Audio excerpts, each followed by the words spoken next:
we're running out of time, and I want to get to our man who's in studio, Matt Mitrione, stopping by after all these years. What up? I feel like I'm a second home from home now. Yeah. You know? What's it like? It's beautiful. I mean, dude, this is some serious artistic work here. I mean, you look like at this that? here. It's got some cedar. I mean, we're balling here. Yeah.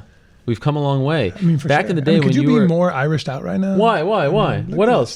We got this. You got the luck of the Irish up there. You Well, got no, that's Mayhem Miller from his. Oh, it is, isn't it? Okay, right on. All right, then you're doing. But you're still Irished out though. He was Irish, wasn't he? Well, we got Nate right here. We got Nate in the front representing. Awesome was that? How great was that, huh? Did you watch? I did. I watched it the next morning. Yeah. Okay, what'd you think? I thought it was beautiful. I was really, really happy, man. You were rooting for him. I was rooting for Why? Nate. I was rooting for Nate and Misha. Actually, I put money on them both. Wow. I did. How much you win? I don't know yet. I haven't checked. Okay. But What do you mean you don't know yet. But I put it through a buddy. Like, hey, you know, Okay, it's like but don't put you know, 150 like- or $100 down on the parlay. Oh, on the parlay. Yeah, for sure. But if it's a parlay, you need other people to win as well. I just had the two, so I had Misha and Nate on the parlay. Both of them? Yep, You probably won big money. I did probably. I mean, Holy- if you put down 100, I have no idea. It might be like, I don't know, 800,000 bucks, something like that. You're gonna retire. I mean, yeah, probably. That's it. Probably. Why did you bet on Nate?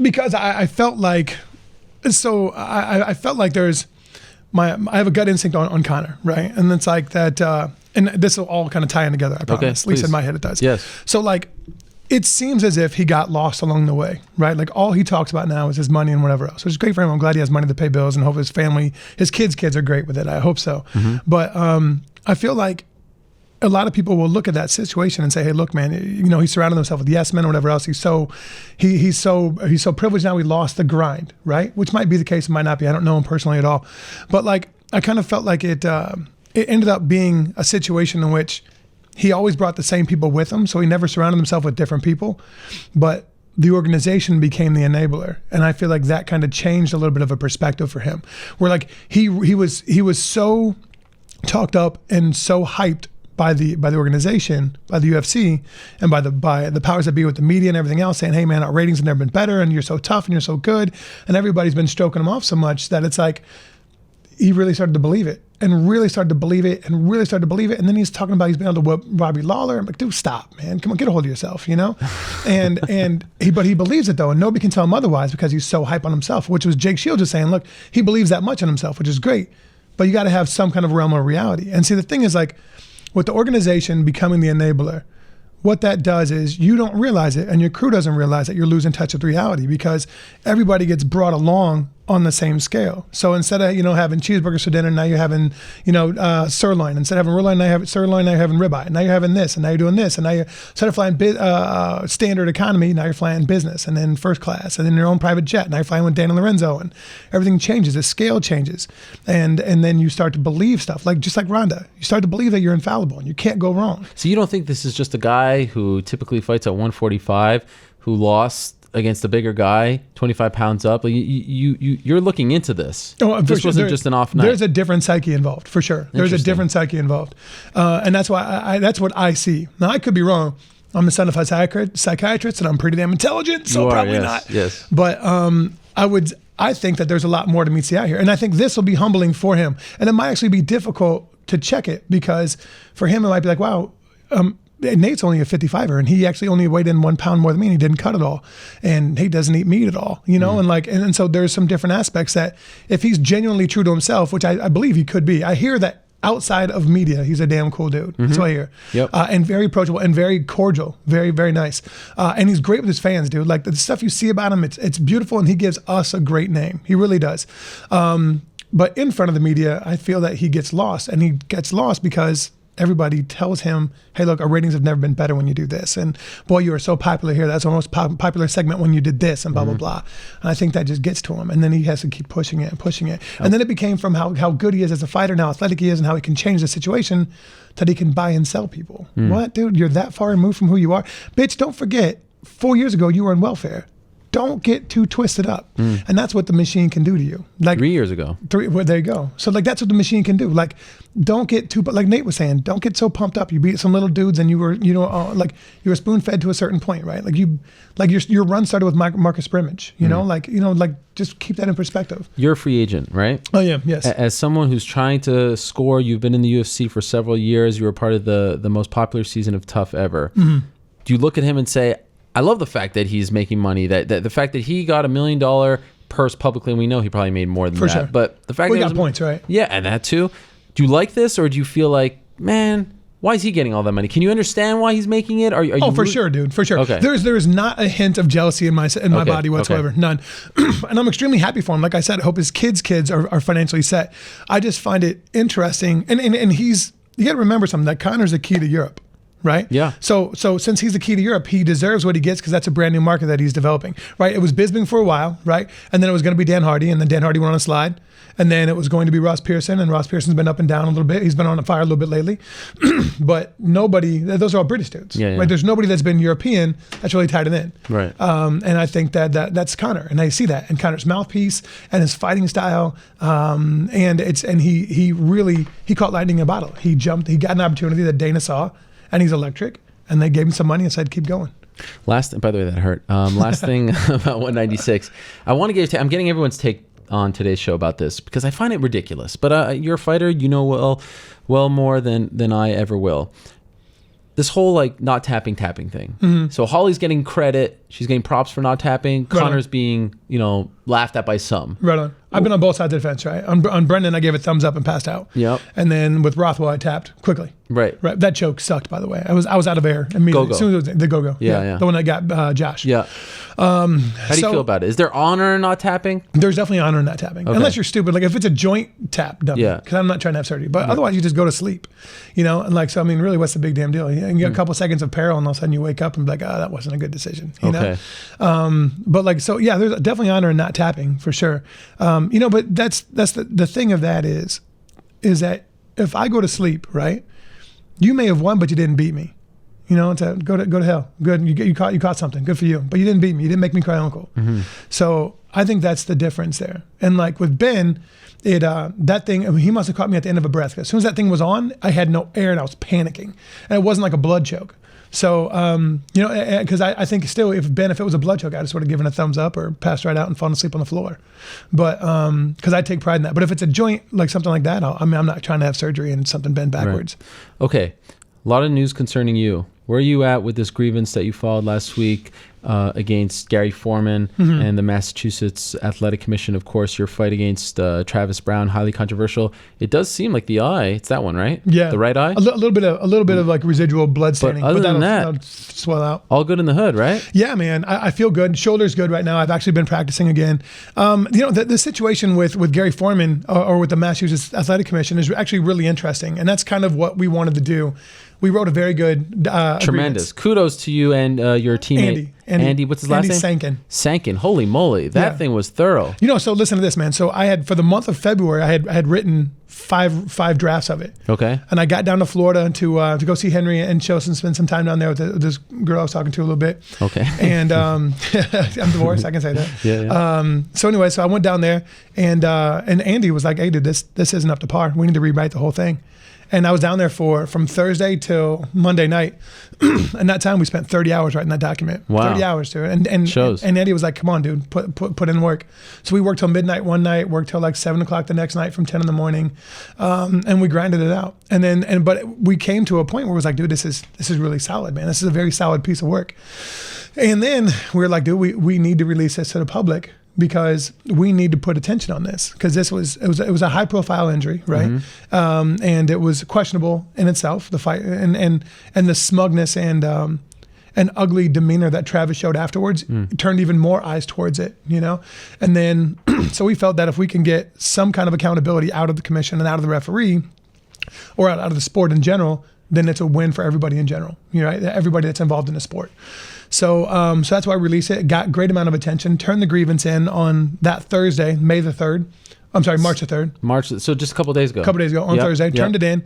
And I was supposed to have a hearing that day. Okay. But then for some reason they couldn't handle the download, the bit to it. So they couldn't download it? Something happened, whatever. I don't know. Yeah. So anyways, so it might have been a firewall issue or something else. I don't know. Anyhow. So what kind of computers are they So then they using called up at the end of the day and they're like, hey man, we feel like your argument warrants a hearing. Yeah. So now they're going to have a hearing either on April 7th, the first Thursday of every month is when they meet. Okay. So it's either going to be on April 7th, which is the first Thursday, or the next Thursday in May, the first Thursday in May. Either one. And we feel like we have a really solid position there, that if we're actually getting a hearing, then they understand how valid my position is. Yeah. And the good thing is that they can't just sweep it under the rug, right? Because there's so much attention to it. And if they do, it won't cost me anything. Any thirsty lawyer that realizes this is how strong of a case this is will take this to the Supreme Court. And the commission is overseen by the Supreme Court of Massachusetts. Wow. So we can take it there and it won't cost us a thing. And it's a great thing because it furthers the sport, right?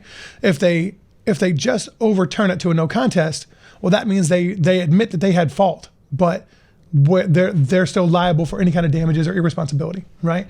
And if they overturn it to a disqualification, which per the rules is the correct action to do, which is boldface in the grievance, then that opens up Pandora's box.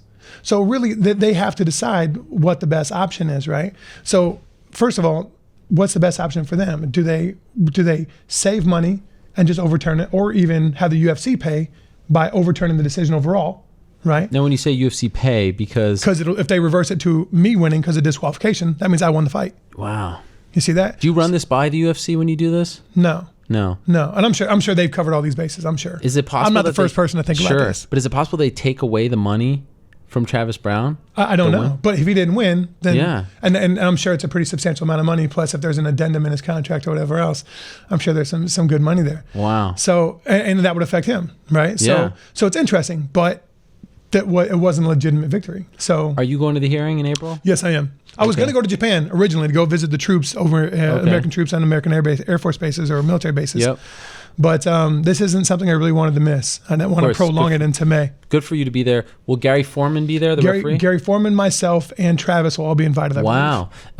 You've discovered some questionable Twitter activity by Gary Foreman. Incredible, isn't it? What is going on there? Okay, so Gary Foreman. The referee. Gary Foreman's the referee. Yep. So for those of you guys that don't know, if you do, sorry about this, but Gary Foreman, I believe this is the situation. I'm not 100% positive, but I believe the referees are informed of what fights they're reffing the night of the fight, right?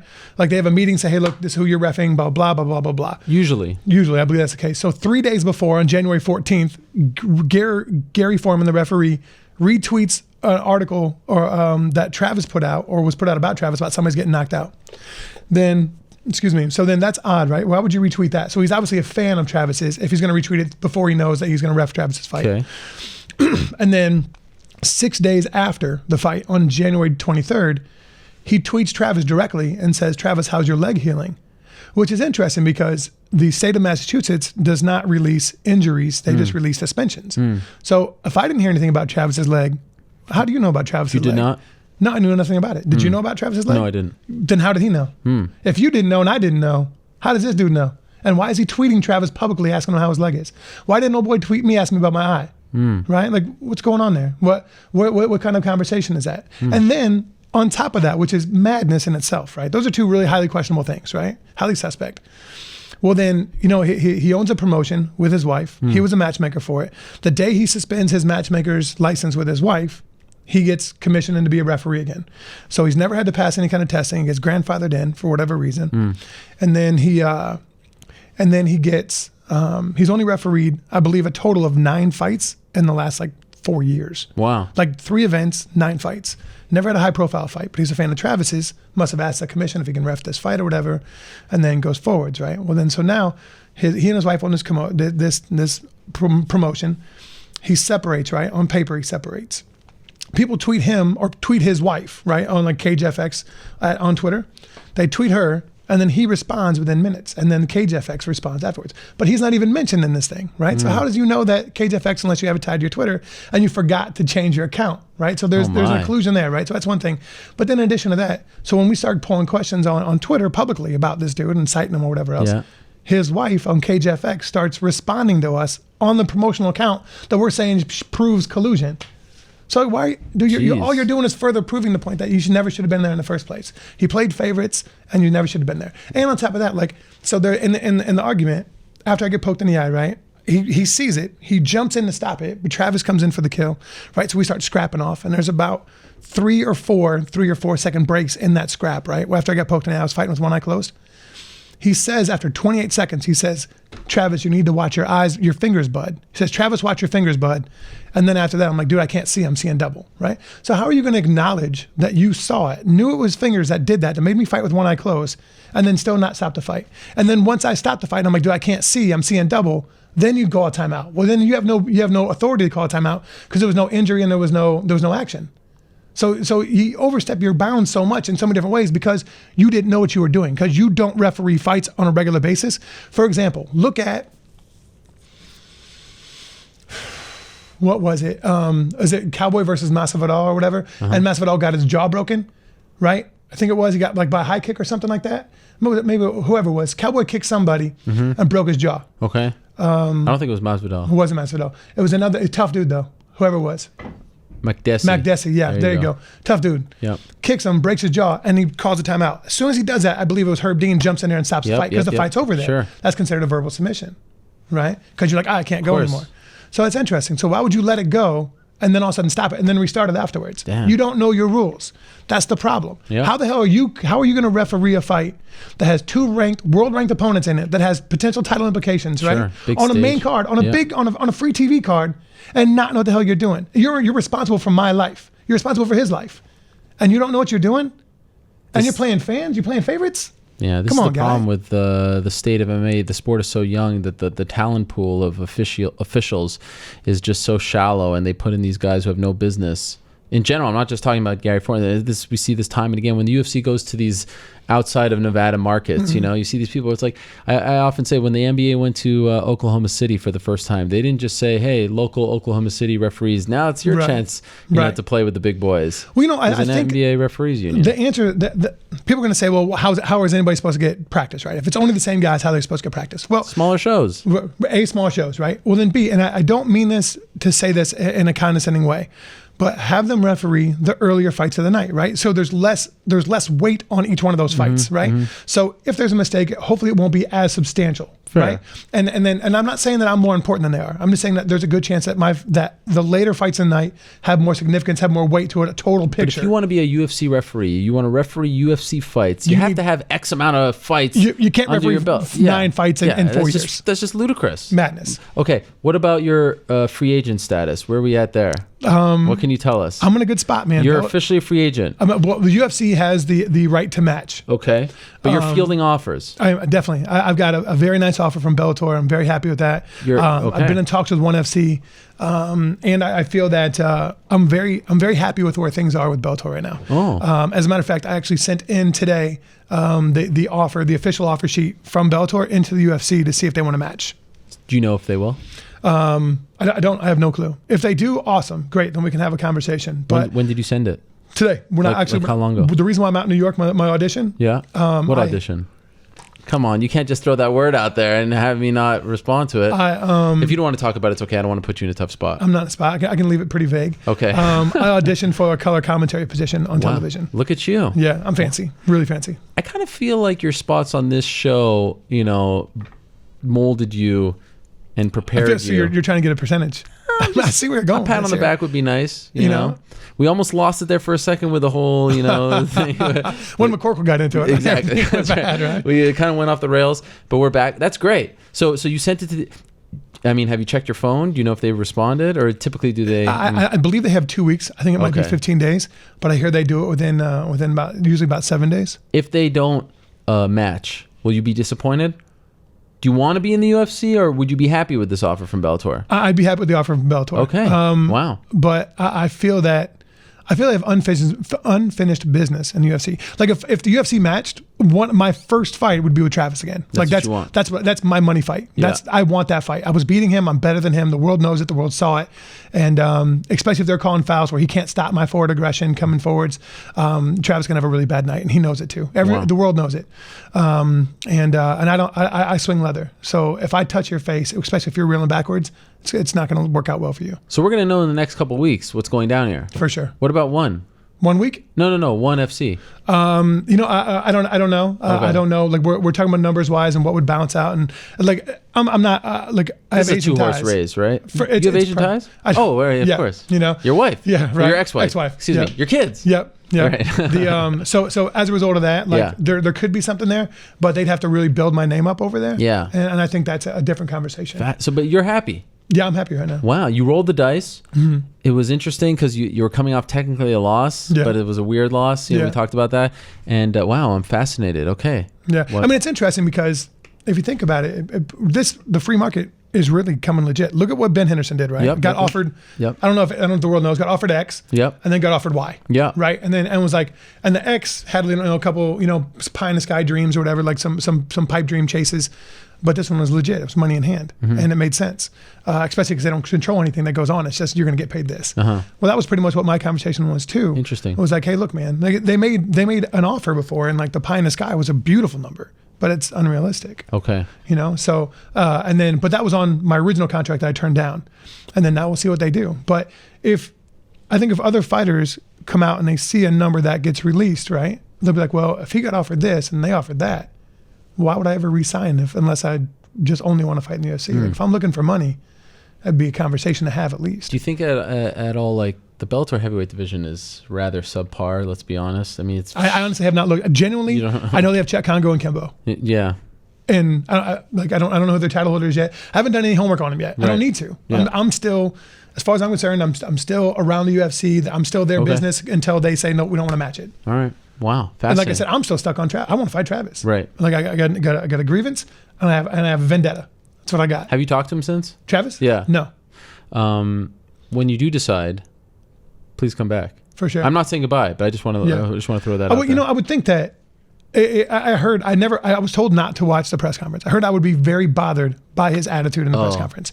And I'm surprised that he did not reach out and be like, hey, dude, shit got weird in there. Sorry about that or whatever. Like, hey, man, I hope you know the pokes were unintentional, blah, blah, blah, It was whatever defensive. But it wasn't the good kind of else. defensive. Yeah. I hope he would call me and be like, hey, dude, blah, blah, blah. Like I knew him before, but we had no ill will. Now I have ill will because I feel like you better check yourself, guy. Okay. Don't get lost on the web. Somebody else and close to you did. Right. Don't get lost. Don't forget how cool you're not.